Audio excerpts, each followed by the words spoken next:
Thank you very much, everyone. My name is Jessica Goldfinch. I am Green Party Women co-chair with Elizabeth Mansfield into our hustings tonight, and particularly, obviously, our honoured guests, our Green there and our Deputy Leader, Zack Polanski. Thank you so much for your time. That means a great deal to us.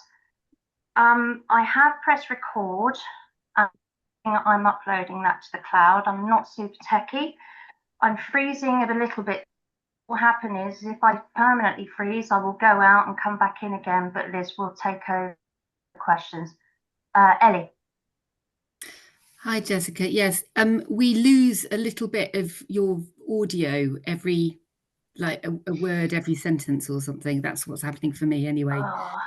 If everyone who a guest and who isn't speaking could switch off their cameras, please, to help with bandwidth, if that might help.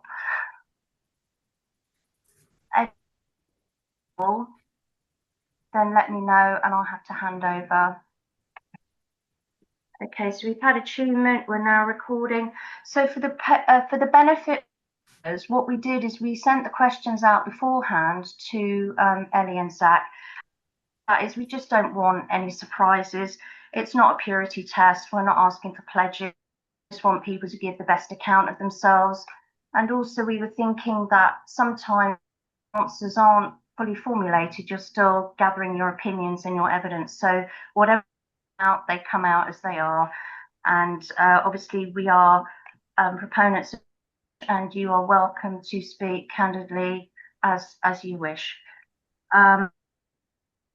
If we move on first, what we did was we asked for a nutshell of a bio.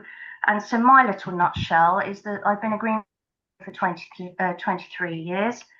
I was a Green Party city councillor, prospective candidate. I grew up in the British Army. I moved around quite a lot. And my is in law and psychology. And my favourite football team is Arsenal. Ellie, would you like to give a little nutshell bio for everyone? Thanks, Jessica. I think I might have missed one or two really crucial words in yours, but get the general impression. And just to say thank you for sending the questions in advance. I really appreciate that. I did manage to have a glance, but I haven't managed to kind of prep any pre-prepped answers. I'm afraid everything, there's just so much on. So just to let you know, I'm going to be speaking completely from the heart, but I appreciate the effort that you put into doing that. Quick bio. Well, I live in North Herefordshire, the place that I represent. I've lived here on an organic farm for 22 years. Oh my goodness, I studied geography, environment and development studies because I've always been kind of concerned about building a greener and fairer world, really. And so my whole life has been about that. I worked in the field of international development for 10 years. Then I worked in academia, kind of in the same field. I was always, a sort of activist alongside that. And I discovered politics aged 40, joined the Green Party, intending to just deliver a few leaflets, and just got more and more and more involved. And so hugely honoured to be the first ever Green MP for North Herefordshire, a place that was kind of historically very conservative. Also had the honour of serving as a member of the European Parliament for a while before Brexit, and I was a councillor for 7 years as well, councillor and cabinet member. I've got 2 adult kids. One is an Arsenal fan and one is a Man U fan. So I don't have a favourite football team. Thank you, Ellie. And Zack. Thank you. Hi, everyone. Thanks for being here tonight. I'm Zack Polanski. I'm Deputy Leader. I've been the Deputy Leader for 3 years now. I'm also a sitting member of the London Assembly with my amazing colleagues, Caroline Russell and Zoe Garbett, previously with Sian Berry, who is obviously now our MP for Brighton Pavilion. I was born in Salford, which is in Manchester, grew up in North Manchester. Then my parents divorced. Then I grew up, because there was a kind of acrimonious split in South Manchester. Moved to Wales to go to university, studied theatre studies and film studies, and then moved to America for a while.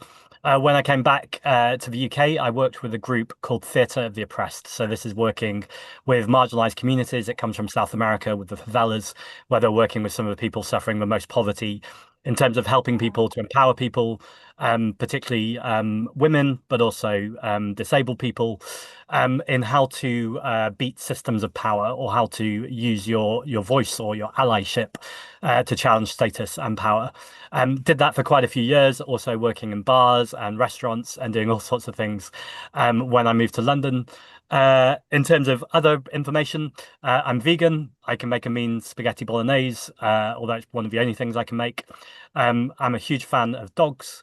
When I'm not running in leadership campaigns, I'm all over borrowing my doggy. I'm walking neighbours' dogs, and my favourite football team is Forest Green Rovers, who are the vegan football team. Brilliant, thank you. We do have a we won't be taking comments from right away. If you want to put something in the chat to the co-host, we'll try and get round to it. If it's a techie, definitely I can't help. Very sorry. The chat is disabled. Ah. What I wanted to say, it was mainly when Ellie started speaking. Could please all speakers not wave the hands about? It is distracting. It makes me feel dizzy, and if it continues, I'll have to leave the meeting. Thank you. Okay.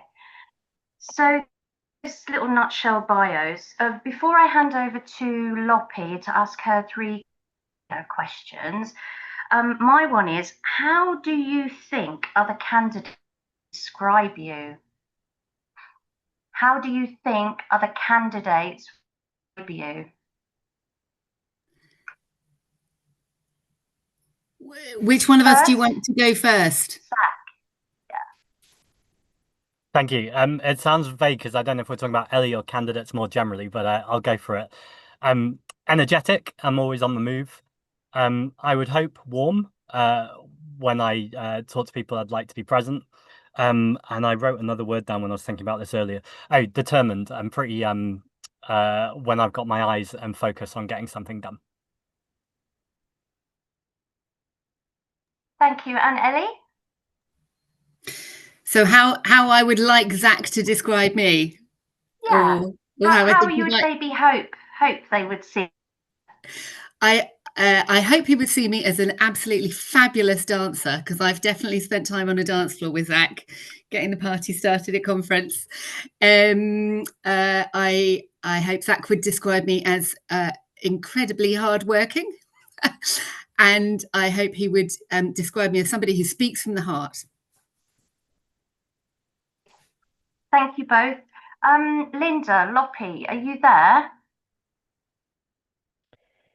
Yes, I'm only going to ask 2 of my questions because they've already covered their previous professions. Oh, okay. Yeah, go for it.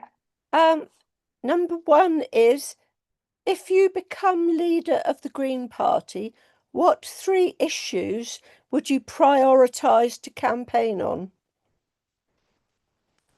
And that goes to Ellie first. Thanks, Loppy. I did see this question in the list, and I have to confess, my immediate kind of reading of it was, oh, sorry, I'll try not to use my hands. I'm afraid I am a hand waver. My immediate reading of it was, well, there are so many issues that we need to campaign on as Greens. A, I can't really choose 3, and B, it's kind of not really my job. First of all, because of course, members decide our policy, and also because the issues that we campaign on is so much determined by what is happening in the world. Israel bombs Iran or something, and we have to be present and speaking about those issues. The Labour government comes out with an outrageous bill to stop PIP and UC benefits for disabled people. It's something that we really didn't think would be coming, and absolutely we need to be campaigning on those. So, but there's kind of 3 key themes really that for me are central to Green politics, and they're, campaigning on the climate crisis and the interlinked nature crisis, campaigning on inequality, working on inequality in all of its dimensions. And then the other thing is about fixing our broken politics. you know, I'm really passionate about campaigning for proportional representation. I want a politics of integrity, a politics that's based on trust. I want to kind of, everything that I do in politics is trying to work on that issue, really trying to reconnect with voters, build their faith in the Green Party. So yeah, though climate inequality and kind of sorting out our politics. And Zack? Thank you very much. Mine are actually quite similar, just with some subtle differences, I think. I really want us to focus on lowering people's bills, and lots of things connect with that. We know that if we nationalise the water companies, for instance, people's bills would be lower, as well as the energy companies. Right now, we've got these huge water companies that are pumping sewage into our water and charging us extra for the privilege. So I think nationalisation of our public services in order to lower down bills is one of them. The second is adult social care. We know that we have an NHS that is absolutely crumbling, and social care is a huge part of that. Now, 6 months ago, the Prime Minister, along with Wes Streeting, said he would set up a cross-party kind of coalition to look at adult social care. Excellent. I think everyone in the country can agree with that. But it's been 6 months now, and there's not been a single meeting. Some of council's budgets, over 80% of the budgets, are spent on adult social care. This is completely unsustainable. And actually, I'm very aware this is a Green Party women event, and over 81% of people who work in adult social care are women. And they're facing I was going to say burden of that every day. I don't know if they'd say burden, they might say privilege, but the horrendous circumstances that often happen in the sector when you're facing those pressures. And then my third one is very similar to Ellie's, which is the climate and nature crisis. We live in one of the most nature depleted countries in the world, and we know there's no environmental justice without racial, social and economic justice. And it's about making sure that everything we do is seen through the lens of the ticking time that is the nature and climate crisis. My second could I just provide a brief update, because social care, of course, is one of my top priorities in Parliament. I've been working on this a lot. I've been banging on at the government about these cross-party talks, and I do have an update, which is that the Casey Commission cross-party talks are going to happen in the first or second week of September. I'm the Green rep on those, so the hard campaigning has been paying off, because I have literally been challenging the Health Secretary about it every month in Parliament. Thank you. My other question is, both of you are in positions of power as an MP or for Zack on the London Assembly. In your time on these bodies, what have you done so far for women and girls' rights, and what do you intend to do going forward? And that goes first to Zack. Thank you very much. So on the London Assembly, just briefly to set out the context, our job is to hold the mayor to account on anything that might be of interest to Londoners. And of course, women's rights across a whole range of committees that we sit on very often come up. And I've been really proud, along with, of course, Caroline and Zoe, to often bring gender and a conversation about that into the room. I've chaired the Environment Committee for the last few years, and one of the big projects I'm really proud to have done was with UCL, so the University College of London, with women all around the world who are on the front line of the climate crisis. And this was a gender and intersectional response to climate adaptation. We talk often about mitigating our carbon emissions, and we absolutely should. Increasingly in the conversation, we're also talking about climate adaptation. So while still mitigating emissions, recognizing that we have not moved fast enough. And just the Met Office just last week talked about the extreme weather that we're going to face, both from wildfires and floods from the extreme weather at either end. So what I did with a group of researchers was convene a meeting or several meetings with women around the world, from India, Nepal, Sri Lanka, Argentina, France and Spain, to talk about what it was like being on the front line of the climate crisis, particularly women who are in jobs that aren't necessarily related to their gender, and some of them were. And there were some very obvious cultural issues, for instance, where people are expected, or women are expected, to wear certain clothes at work for either cultural or religious reasons, which are putting them at extra danger from heat, for instance. A long kind of theme in all the recommendations is around citizens' assemblies. So making sure that when we have citizens' assemblies, there is a gender balanced quota there, so that women are co-designing what our policies look like in our city. And I was really pleased that Emma Howard-Boyd who's one of the kind of leading voices on climate adaptation, took some of my recommendations that went straight into the response to the Mayor Sadiq Khan in how we design our city and improve our city in London for climate adaptation, but particularly through the lens of gender. And there are other things too. I'm aware of, I don't want to take up the whole time, but I also chair the fire committee at the moment. There is an outrageous scandal where uniform has not been fitted properly for women, and they were just expected to wear the men's uniform too. Often that's too heavy, not always, but for some women, and about making sure that that again is co-designed. We push the dial on that, and now new uniform is coming. And then finally, it's not my work, but I do want to shout it out because it's really important. In fact, I can see Caroline's on the call. Caroline Russell has been doing amazing work around public toilets, really pointing out the public health issue. Of course, this isn't just a women's issue, it's an everyone's issue. But she's been doing a lot with Age UK, and I know lots of women, certainly of a particular age, are saying they're so grateful for the work that she's been doing to raise the salience and to keep banging the drum to say that every public area should have a public toilet. Otherwise, people are on what are known as loo leashes, where they leave the house but they can't go too far because they're just worried about where the toilet is. And obviously that links in with health inequalities too. I'll stop talking now. There's lots to say. Thank you, Loppy. What I'll do is I'm going to stop recording and record again because I want to check that we are recording the correct one. Excellent. So I can cancel that. Question now again is an amalgamation of sort of various viewpoints. Ellie hasn't answered. Sorry? Ellie hasn't had a chance to answer. Oh, I'm so me. Sorry. No problem, no problem. So I'll answer quickly now on what I've been doing in Parliament for women and girls' rights. The two issues that kind of immediately came to mind when I saw this question were, sorry about the hands, were one about tackling violence against women and girls and work on domestic abuse, domestic violence, and two on women's representation in politics. And so just briefly on both of those, two of the first meetings that I held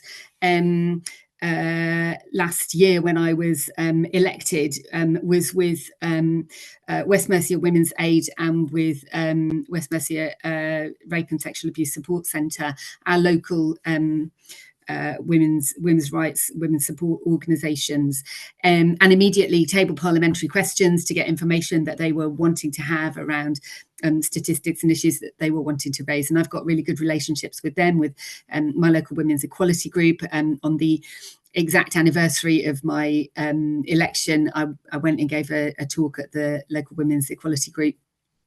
So got really close links there and doing very practical stuff using parliamentary mechanisms. Another very specific, I met with the police today and was raising stuff about how they deal with domestic violence cases, and in particular really strongly encouraging them to advocate for taking part in DAPO pilots, domestic abuse prevention orders pilots, which is an expanding approach. I could go into more detail, but it's basically it's not just about saying the perpetrator can't come near the victim. It's actually also about placing expectations on the perpetrator to engage in, violence reduction processes as well. I went with one of my constituents who came to see me about a domestic abuse case and had really important points to make about how the law works. I raised this in Parliament in oral questions, and as a result got a meeting with the minister. So I took that constituent with me to meet the minister, and we have raised a very specific issue around the timeframes for certain aspects of offences, particularly around harassment, and the timeframe for prosecuting those, which the minister is now looking into. So really practical ways that we can use, that I have been using, parliamentary mechanisms to raise really important and very reality-based issues that are very important in dealing with domestic violence. And then on amplifying women's voices in politics, as one of the gradually increasing number of women in Parliament, I've been really involved with Centenary Action, 50/50 Parliament, all the Elector, all of these groups that are about amplifying women's voices and campaigning for true equality. By the time of the next Parliament, let's have half of the MPs being women. And as part of that, I've spoken at events. I've engaged with young people in particular, for including things like the girl guides and that sort of thing. And it's something that I'm really active on in my local area, going out and speaking, running this program called New Voices about encouraging people, particularly young people, to get involved in politics. And then finally, just with my foreign affairs hat, my whole background in international development, I'm very much aware of gender inequality globally, and in my campaigning for not slashing the aid budget, I've been, raising these issues with ministers about the particular effects on women and girls. Thank you. Thank you, Loppy, for asking those. That Ellie, I was jumping in now. So for the benefit again of viewers, we did it under violence and exploitation. And I think sometimes when we're struggling to sort of work out how we feel about policies, or we look out into the world and think, what is a green policy about X? Or sometimes what really works for me is to go back to the philosophical basis, origins, and I find that really, really helpful. So when I think about the violence and what we wrote for Zack and Ellie was that the Green Party rightly stands social inequality and male violence against women and girls. There are moves for our policies to support surrogacy and legalise prostitution at work. It's difficult to square the circle of how violence and exploitation become policy when it becomes consumer driven and monetary actions take place. The inside of a woman's body becomes the workplace, to health and safety regulations. The meaning of true consent to be social inequality, it becomes highly problematic. And one of the areas is where they linked resource extraction directly with prostitution change. It's a tragic but also fascinating area. Now, the human activity of every kind will have that kind of impact.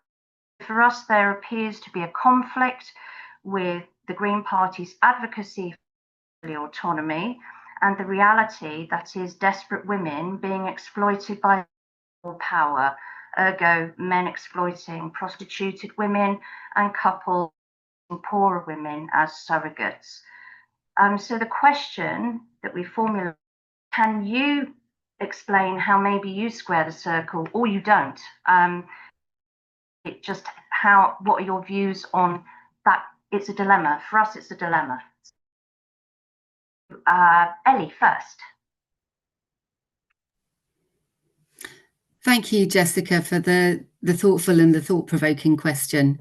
I suppose while I wouldn't myself want to work in sex work, and I wouldn't myself want to be a surrogate, that doesn't mean I don't think that nobody should do those things. And indeed, I've known a woman who works as a sex worker, specialising in providing services for people with disabilities, and who has derived a lot of fulfilment from that role. And for me, the issue is the exploitation part rather than whether it's inside the body or outside the body, because if you're being exploited to work physically with your body in a way that is not sexual or surrogacy, but you're being exploited, the problem is the exploitation. The exploitation is the kind of common thread there.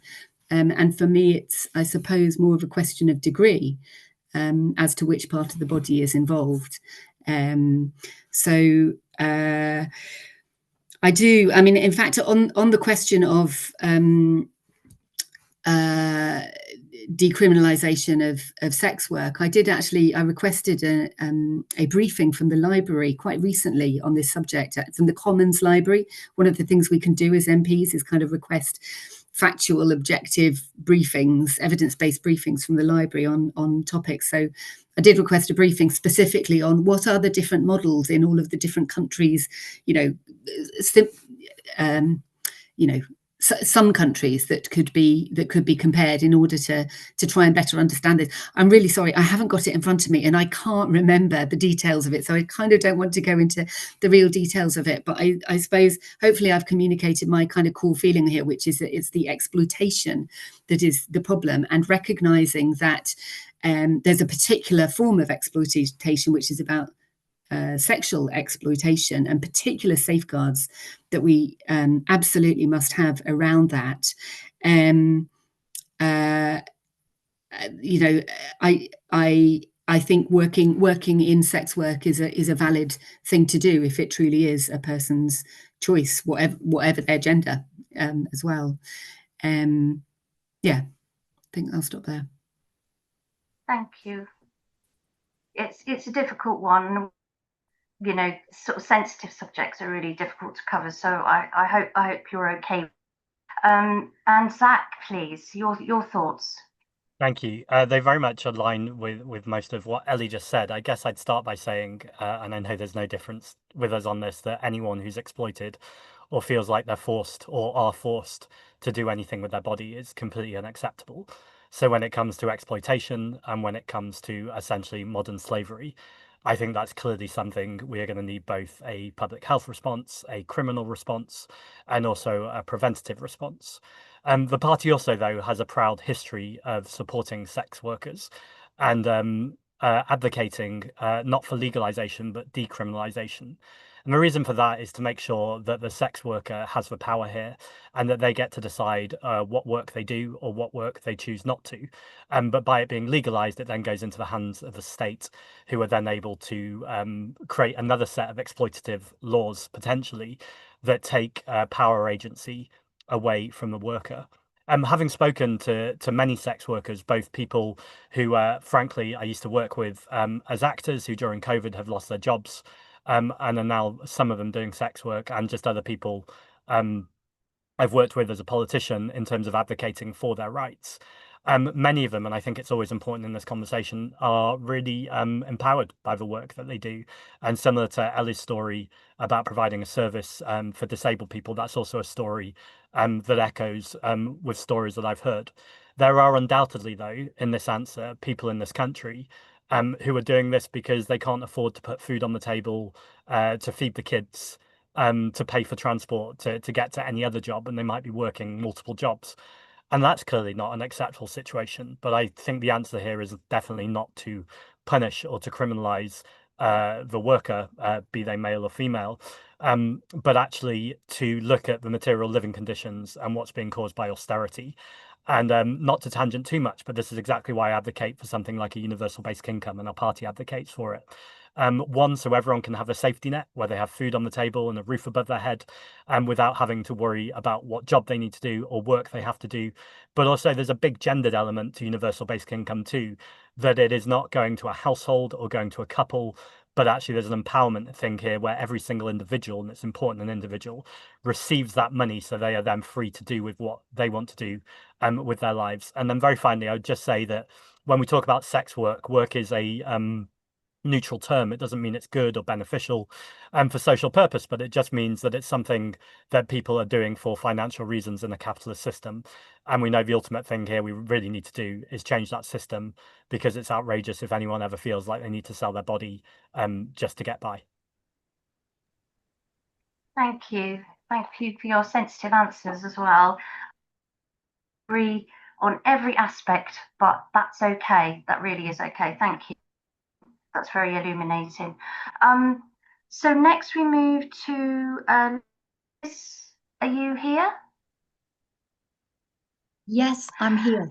Hi. I'm going to mute and just hand over to you, Liz, so that they hear a different voice for a change. Okay, so I've got a couple of questions. And the first one is I've kind of called it in my head internal party conflict, and I think it's a very important one in relation to this committee particularly. So this is what I wanted to say, that I've been an active member of the Green Party for over 20 years now, and I joined as a passionate environmentalist wanting to deal with the climate crisis, which of course is opening up before us. But I've been dismayed to see divisions opening up across the party over the question of gender ideology, gender identity, and women's sex-based rights. I thought when I joined the Green Party, and that was my experience of it, it was a progressive, fair, democratic party, open to debate, and a place where members could discuss differences and work together towards positive outcomes. But instead, I've been a witness to a very harsh culture where people are vilified and insulted and put on no-fault suspensions and expelled, and in some cases have been put on no-fault suspensions for years. And indeed, our committee here, the Green Party Women Committee, has suffered the expulsion and no-fault suspensions of at least 7 in my time of being involved with the committee, hardworking, deeply committed Green activists. I find this very, very distressing to bear witness to. And I'd like to know what both of you, how you feel about it and what you might do to address the situation. Thanks. And I don't mind who answers first. Should I go? Or... Yeah, go for it, Zack. Thanks. Thank you, Elizabeth, and thank you for your years of service with the party. I think there's lots in the question that I agreed with, and I'll start off with there. I don't think it's acceptable for anyone to be vilified or to be insulted. The bit of the question I didn't necessarily agree with is I think no-fault suspensions clearly need to be fair, and also expulsions clearly need to be fair, but I think they're part of a disciplinary system of a political party. Now, it's really important that politicians remain completely, or sorry, not politicians, but particularly leadership. So I'm talking about the co-leaders for the past few years and myself as deputy leader, remain completely independent from the disciplinary system so it doesn't get politicized. And I can certainly say hand on heart that I've never got involved with any disciplinary complaint, nor know the details of any disciplinary complaint. That is different from taking responsibility for working to foster a culture where people are able to feel like they're listened, like it's a safe environment for people, and that people have trust in the disciplinary system. And I hear various times as I go around the country that some people have lost trust in the disciplinary system. So I am meeting next week with some of the people from the disciplinary committee to talk to them, not about any individual case, but to hear from their side of the story what they think needs working on. And I'm pleased to see at conference there's going to be a motion that seems to so far have quite a lot of support about a new pathway forward. So looking not just at the disciplinary system, but more widely at our governance bodies, and also the fact that I don't want to tangent from your question too much, but I think it's relevant that GPEX and GPRC are 2 different bodies that are rarely in the same place. So as someone who sits on the Green Party Executive Committee, I often hear the terrible thing, in inverted commas, that the Green Party Regional Council have done. I ask them about that, and often there's been a misunderstanding, and they tell me about the awful thing that the executive have said. Now, I was in the meeting, so it's very easy for me then to say, well, that's not actually what happened. And I'd really encourage more times of physical presence for both the Green Party Regional Council and the executive to sit down together in a space to talk through things at the very top of the party. I think role modeling that is how we change the culture in the party. And I think we're a party that sometimes, and it's interesting because you phrase the conversation as conflict, and I'm not denying for a second that there's been conflict in the party, but I sometimes find we're conflict averse as a party in terms of having face-to-face conversations in respectful ways where we talk about our differences or things we're unhappy about. And I'd love to see, as long again as it's a safe environment, more ways and thoughts about how we can facilitate through mediated conversations or bringing people together, ways of having this conversation. I do have a caveat though, which I've said several times, and I think it's important that we talk about a broad church, but broad churches have walls. And for me, the walls there are not that people can't have different opinions to Green Party policy, or people can't express their heartfelt opinions, but things like misgendering people, people can do that accidentally. I've certainly done it. But when it's repetitive, I would describe that as harassment. And I think that doesn't have any place in the same party that I recognise you describe, an environmentalist party that is progressive and inclusive and wants to be a safe space for everyone. Because where I'd end this answer is when I saw people, particularly women outside Green Party conference, who were not able to come in or felt like they didn't want to come in because they wanted to stand in solidarity with their friends, colleagues and comrades. That does hurt me and that does upset me. Now, I know that I have some big political differences with some of the people who were stood outside, and that doesn't mean we can just wash over those. My particularly solidarity with the trans community is unwavering. And as a gay person, I will always stand up for the LGBT community. But I also recognize that I want a party where people feel included, people feel like it's a space where there's respectful debate and a safe environment where the most marginalized person in the conversation feels safe to be in that space. And so I'd love to see through this new governance pathway ways of looking at the party, particularly through mediated conversation, how things might look differently if we can all take a collective deep breath and work to find what the commonalities are and not the differences in compassionate and kind ways with those boundaries set. And I think what those boundaries help us to do is allow that kindness and compassion to flourish because everyone knows where they stand. Thank you very much. And Ellie. Thank you, Elizabeth, for the question, and thank you, Zack, for your answer. And there's much I agree with in what both Elizabeth said and what Zack said as well there. We absolutely must be a party where conversations could be had over areas of difference and also where everybody's fundamental rights are totally respected. I think it was the word vilification you used or something. Yeah, nobody should be vilified. On the disciplinary processes, just being really honest, I don't know the details of everything that's been of much of what's been going on, to be honest. Quite some years, when I first got involved in the Green Party 10 years ago, quite early on in that time, I got involved in Green Party Regional Council. So I served on GPRC for about 18 months. But then I made a really explicit decision that I felt I wanted to spend my energies on focusing outwards, on campaigning and winning over voters and working to win elections. And that's I've really focused all of my energy in that direction over the past eight years or so. And I'm really grateful to everyone who puts time and energy into serving the party in the more internally facing ways, because it takes a huge amount of everybody working together on these bodies, disciplinary committee, GPRC, the executive and so forth. There's so many people whose work and efforts behind the scenes, they're not on, their faces aren't on leaflets, but it keeps the party going. And yeah, when I have heard about conflict and distress and disciplinary decisions and things that people are upset about, and obviously it's I think for all of us there's a sadness, a real sadness about that.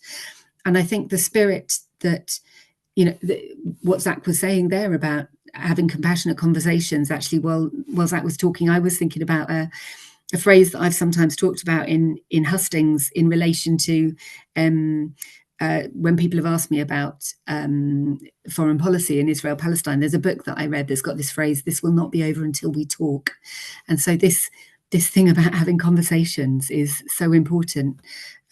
Just recently, a few days ago, somebody posted something online about me that was a real misrepresentation. And somebody very kindly reached out to me saying, "I'm not assuming the worst about you. Let's have a conversation." And we had a conversation together, and that was really useful and important. And I think that our party would be stronger the more that we can have those conversations. And it can be tricky sometimes because trust is sort of central to it, and where people get into conflict, they lose trust. And I think focusing on the fact that we're all part of the same party, we all want to build a greener and fairer country, we are all committed to everybody's human rights, that should be that foundation that we can have conversations and reach understanding of each other, if not always complete common ground about everything, because wouldn't it be boring if we all thought exactly the same about everything? Great. Okay, thank you both so much for your answers. I have another question, which is, I've been involved with the Truth About Zayn campaign since little Zayn died in 2014. And the campaign has gone on through demand for truth and justice for Zayn, through an independent panel inquiry, into a demand for Zayn's law. And Kai and I have been working closely recently to have a summit, which successfully happened at Westminster. And we're now drawing up a bill, which Natalie Bennett is going to take forward as a private member's bill, hopefully at some point in the coming Parliament. So I wondered, my question was to both of you, that what would you do in your role as leader of the party to see that Zayn's law is promoted across the land? At the moment, that's what we're trying to do. We're trying to get voices all the way across the UK, or all the way across England and Wales, I should say, to pass resolutions of support for Zayn's law and so on. But also we've got a movement inside Parliament that is going to need to be taken up. So what would you, as leaders of the party, how would you want to support Zayn's law? Thanks. Should I go first on this one? Yeah, go first. Maybe we'll just assume that we alternate, Zack, right? Yeah, it sounds like a good idea.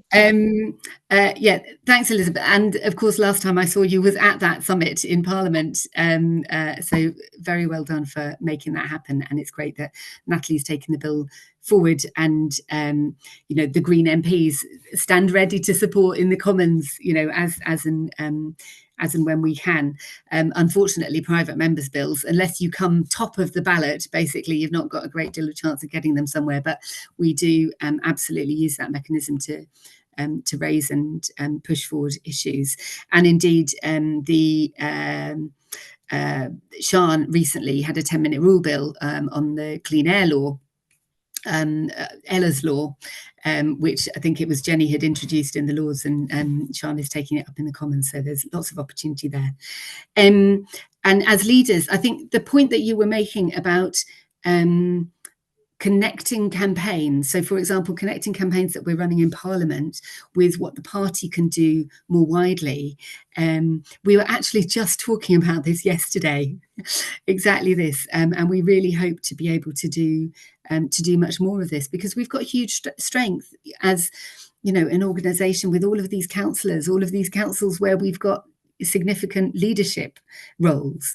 So there's a real opportunity to have a very joined up approach between what we're doing in Westminster, what we're doing at council level, what we're doing in the London Assembly, what we'll be doing in the Senedd next year once we've won our first seat or seats there. So that's something that I'm really keen on doing in whatever role I play in the party as an MP, and if I'm elected as co-leader, to make sure that we connect up all of the dots, all of our opportunities and our power within the party to move policy forward on key issues like exactly Zayn's law. Fantastic. Thanks, Ellie. I will just pop in because I think it might be interesting for both of you to know that in drafting the bill, we're thinking about Zayn's law being the twin to the bill for clean air. So we've got clean air and we've got clean land and water kind of twinned together with similar language and so on. So that's a joined up thing too. Zack. Thank you. So on this issue, I agree with connecting the dots. I had a meeting about a year ago with Rosamond, who was Ella's mother, or is Ella's mother, for the Clean Air Bill, and she didn't know about Zayn's law. And so I sat and explained what Zayn's law was, and then introduced her to Kai. And it was amazing to see Rosamond and Kai then develop that relationship. And I think being able to be a convener that goes around the country and joins these dots of these campaigns is really important. The next thing that happened is after I'd had a few conversations with Kai, after making a couple of videos with him, people started to pop up all over London, but frankly all over the country, who said, particularly I live on a social housing estate, there's some building going on near me and I'm getting itchy eyes or I'm struggling to breathe. And when I've asked for property developers if the air is clean, they have hired an independent, and that's independent in quotation marks, company to check the air for the property developer companies that the property developers are hiring.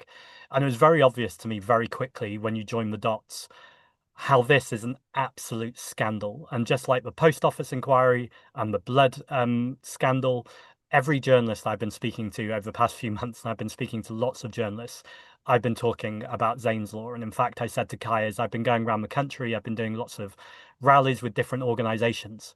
I very often start by talking about Zane's Law, and there's two reasons for that. One is I want more people to know about it. And two, I think it's a really tangible example of what we always talk about: environmental, social, racial, and economic justice.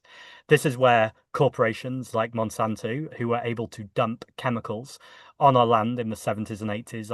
I visited Runcorn recently for by-election and met a dairy farmer whose cows were being born with 3 legs. A baby had been born blind nearby, and the doctor said that he thinks it's something to do with the contaminated land, which of course is then an issue for our food, because if a food is growing in the land, we already have an issue with food security, as well as having to worry now that this food is being contaminated with these toxins. So anyway, being able to tell powerful stories about this is exactly what I intend to do as leader of the Green Party, because I think when details are very technical, people can miss them. But actually, this is about people's lives, and everyone deserves to have clean air and not to worry about, when there's a building being built next door, about the safety of themselves or their children or their grandchildren. So I think it's really ringing the alarm bell about that.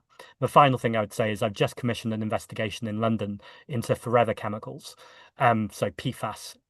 Again, this is with my hat on as chair of the fire committee, but they're particularly dangerous for firefighters' well-being and health, because very often the buildings that have been on fire, whether it's the cladding or what else might be on the building, or indeed the land in wildfires, they're then breathing that in. And there's been very little research into how toxic and how dangerous contaminated land is. There's a site called Launders Lane in northeast London, in Havering, where it's often on fire on any hot day, and people are stood there with their phone cameras filming this fire, completely unaware of all the toxins that they're breathing in from that contaminated land and the dump that's on top of it. So I took this to Sadiq Khan just last week, and Sadiq's agreed to have a meeting with Kai and me in the next month or two, where we are going to lobby him about the London plan, which is like any plan that happens in any city or town, where we specifically want contaminated land and the provisions that are asked in Zane's Law for London to be a leader, to demonstrate to Parliament what good can look like. Fantastic, great. Thank you both very much for your answers. Thank you, Liz. Thank you. I'm going to keep my camera off. I'm the Van Gogh picture, so hopefully that will work better. Before we continue, I've had 3 or 4 different answers to whether we were meant to be going for an hour and a half, or so. What were you thinking first? Was it an hour you thought? Yeah, okay, so then I'm going to have to kind of think about how we work through the next questions. Zoe, are you there? Yeah, I'm here. Okay, would you like to go ahead with the 55th, the Joe Cox Foundation question? Thank you. So as a representative of Green Party Women, in May, I attended a webinar which was run jointly with the Joe Cox Foundation and 50/50 Parliament about the abuse of women in politics. And their research has shown that women in elected positions suffer disproportionately from abusive behaviour.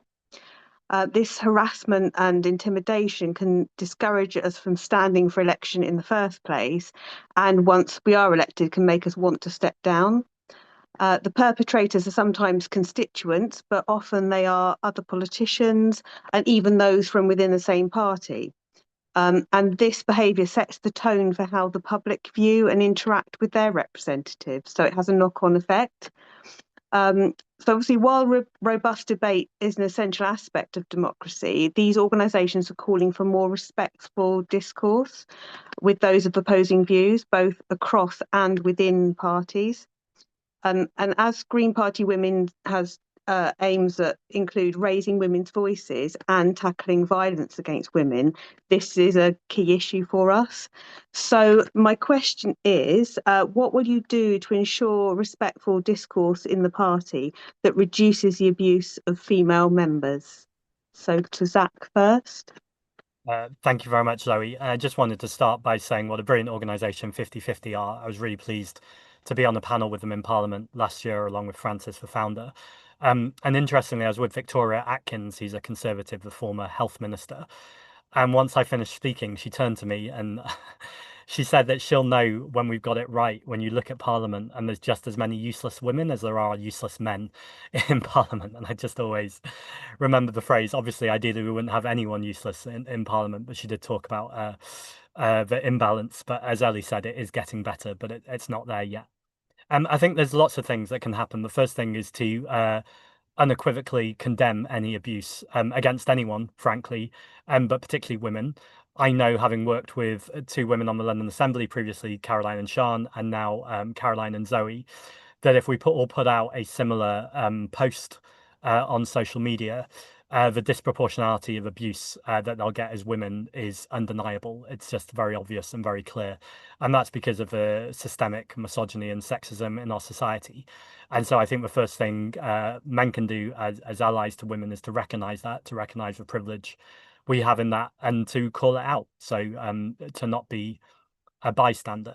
I also think there's a whole thing there for every politician and activist, frankly, or volunteer in role modelling best practice. So quite obviously never getting involved with abuse or vilification, as we talked about earlier. And then I think, that's all very negative. There are very positive things I think we can do. Electa are an amazing organisation that Ellie talked about earlier. I went to Worcester recently and some of the councillors there were saying how they wouldn't be Green Party councillors if it wasn't for Electa. I imagine most people on this call know what this organisation are. But if they don't, they provide support, whether it's moral support, mentoring, coaching, but even money if someone hasn't got outfits to wear for hustings, for instance, or travel and transport to support women to get into elected positions of power, whether it's at the council level or at Parliament. And then I think also to carry on advocating for all the things that we advocate for. I'm aware as a man that I absolutely do and always will advocate for women, as well as lots of people who aren't my lived experience. But that can only go so far. And actually to have people with the lived experience to co-design policy, I think is the best way through for this. I think the best or the worst example of this, was during the pandemic when we had Boris Johnson, Dominic Cummings, and I think it might have even been Jacob Rees-Mogg, which sounds like the worst trio ever, designing policy around the pandemic and then just missing vital and basic things that if there'd been a woman in the room could have spotted. And so I think that speaks to the importance of more representation in politics, but we will only get that more representation when we have safer environments for women, because frankly, when you look at social media, you can understand why lots of people, be they women, people of colour, disabled people, look at the kind of abuse in politics and go, no, that's not quite for me. We've got to change that culture. Thank you. And Ellie? Thanks. Yeah, it's a really, really important question. And I'm feeling quite sensitive about it just now because I had the worst abuse I've ever had about a couple of weeks ago after I appeared on a right-wing radio programme on Talk Radio relating to defending our campaigning against the terrible cuts to disabled people's benefits. And I got the most extraordinary emails after that, including one that I had to report to the police. Whereas normally I have felt, being patronised, low-level misogyny, and I felt that's been really counteracted for me as a woman in politics by the number of people that say to me, it's so good to see you doing that. It's so good to see more women's voices being heard. It's young women saying, that there is that thing of you can't be it unless you see it. And so I feel really proud to be part of a party that amplifies women's voices, that has really strong policies about ensuring that women get elected to key positions, that we put women front and centre. And so, yeah, I've felt really positive about that. And wanting not to put anybody off, because we need more women to be involved in politics. We need to, you know, so for me, I always talk about how being involved in politics has been it's felt so positive, because I kind of literally feel opinion changing. If you look at what's happened in Herefordshire over the last 10 years, you know, this huge shift in opinion, and that is because of new people getting involved. It's because of all of us working together, standing on the shoulders of giants, all the people that have gone before, and those of us as women who have come to be elected to positions of relative power and influence. We are absolutely standing on the shoulders of the women who've gone before us for decades and decades before, and I'll never forget that.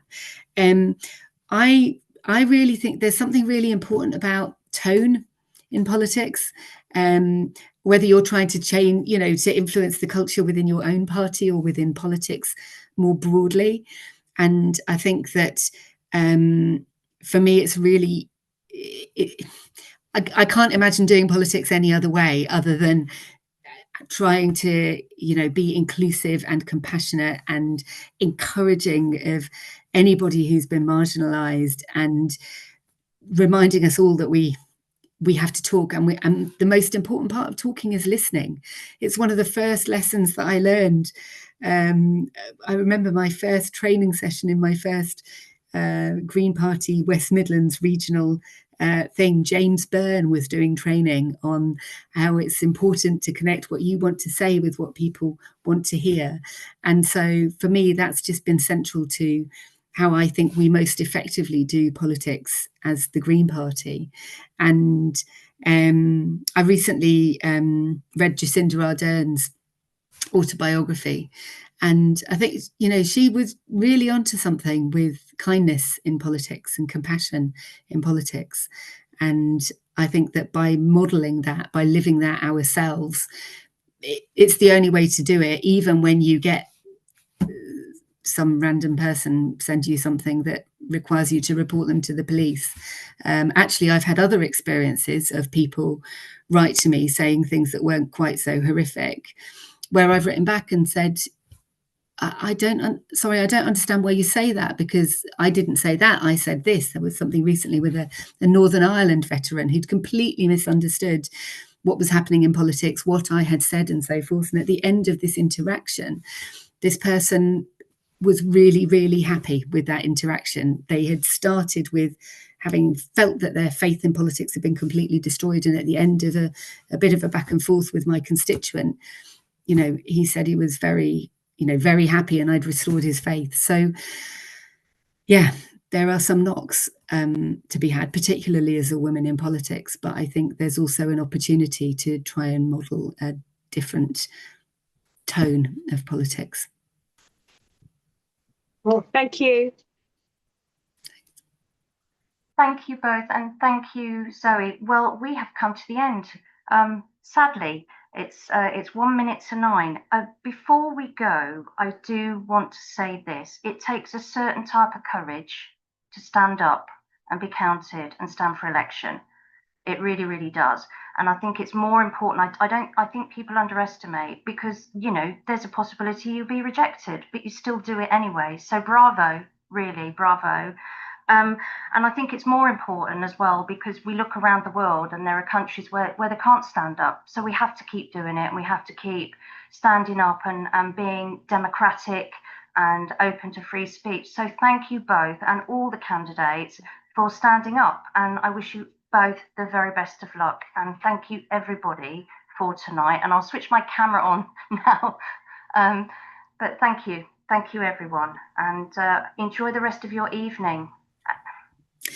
Thank you, Jessica. Thank you, everybody. Good night. Thank you.